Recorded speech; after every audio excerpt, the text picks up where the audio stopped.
আজকে আমরা নবম দশম শ্রেণীর সাধারণ গণিতের অনুশীলনী 4.1 এর 20 নম্বর অঙ্কটি দেখব।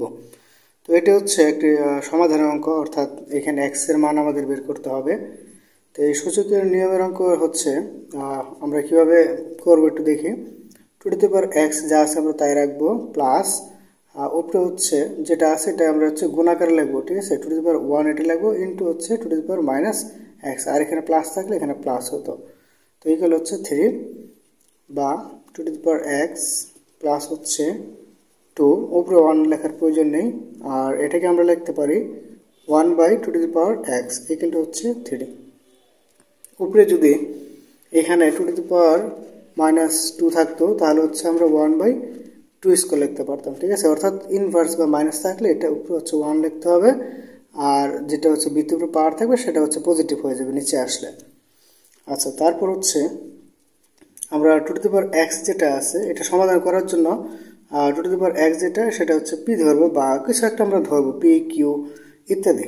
তো আমরা পি ধরি, এটা পি হবে ইকুয়াল টু 3। তাহলে আমরা সাইড নোট লিখে নিই, ধরি two to the power x equal to হচ্ছে পি,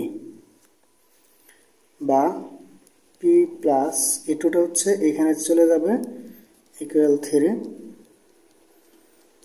তাহলে আমরা হচ্ছে লসাগু করলে কি পাই, এটা নিচে হচ্ছে মনে মনে 1 আছে, 1 আর পি বা 1 এর সাথে যাই আমরা লসাগু করি না কেন 1ই হবে, সরি ওই সংখ্যাটাই হবে, হ্যাঁ পি।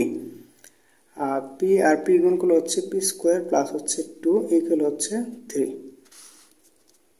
এখন আমরা আর এটা নিয়ে নিব, অর্থাৎ এখানে চলে যাবে পিটা, তাহলে হচ্ছে 3p। এখন এই 3pটা আমরা সমান চিহ্নের বাম পাশে নিয়ে এসে করব।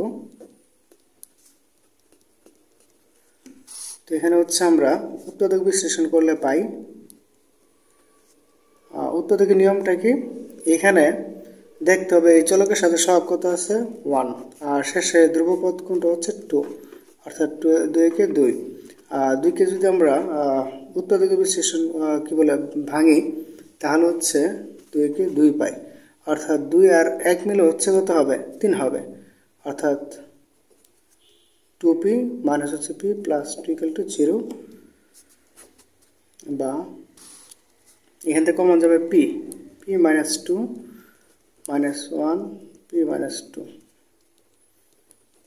Minus 2 p minus 1।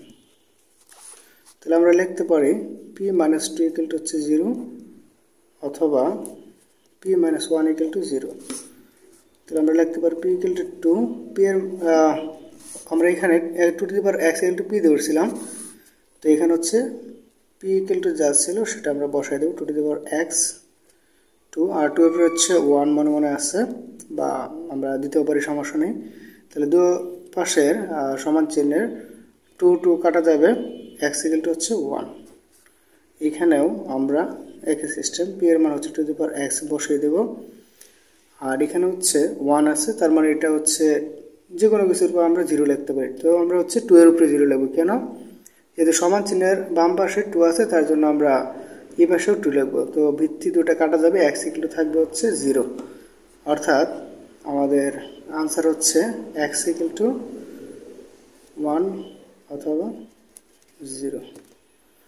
তো ভিডিওটি শুরু থেকে শেষ পর্যন্ত দেখার জন্য সবাইকে ধন্যবাদ।